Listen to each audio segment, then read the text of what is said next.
This is not paranoid schizophrenia TikTok. This is watch your fucking ass if you're an activist TikTok. Because I think that this tactic is new to the United States and it's fucking terrifying. So first of all. Second of all, have you ever heard of the heirloom?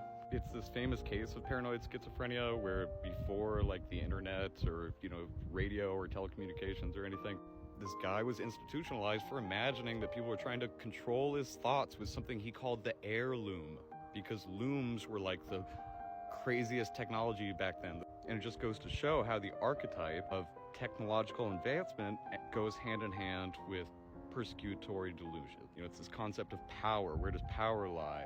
There's some kind of secret to it because it's a technological thing. You don't really understand it. It seems to be massified. That's how technology kind of interacts with society. It's this massifying thing. And so all these things kind of get wrapped up within the paranoid schizophrenia thing. But that's a whole different conversation.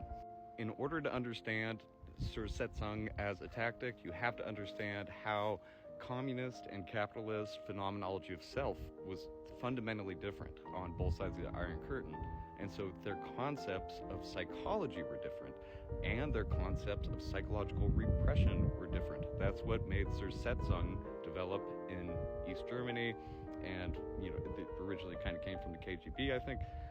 It's not speculative, I think. I don't know where you would draw the line of where Satsang versus active measures, kind of thing.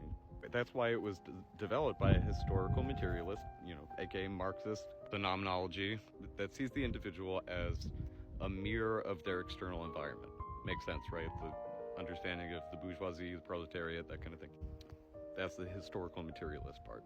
And so Satsang is so terrifying because it seeks to mirror the symptoms of psychosis and paranoid schizophrenia within the person's external environment, thereby causing it in that person. That was the philosophy, because people are mirrors of their environments, historical materialist perspective. If you make the environment hell, like a living hell of actual persecution and actual, deranged experiences, failures, you can drive a person into a psychotic state. So again, this is not gang stalking TV. I am not in that club. This is psychological warfare TV. Hey, activists, I think you should be fucking aware. I'm pretty sure that this is what's been happening to me in my life. It's really bad. It's really, really bad and really, really scary. The more you look into it, the more the US government has millions of dollars earmarked. No civil liberties are not on their playbook. Yes, just doing TikToks fucking counts as, internal threats. Seriously, do you want me to pull up the fucking documents? It was just in Congress, right? We just saw the US government dealing with social media. This is not delusional hearsay fantasy. This is documented policy shit.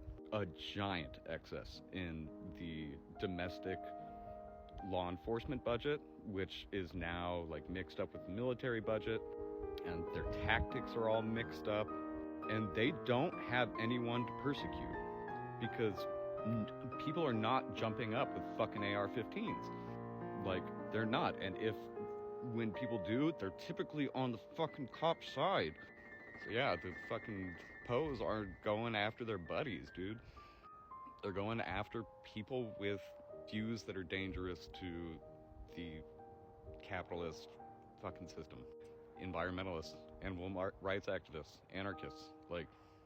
No, I'm none of those things. I have no fucking clue what you're talking about. Get away from me. Don't touch me with your ideology. It's bad. It's bad. It's something that I want people to be prepared for. This is, again, not gang stalking TV. This is not paranoid schizophrenia TV. This is fucking intelligence operations TV. Get serious.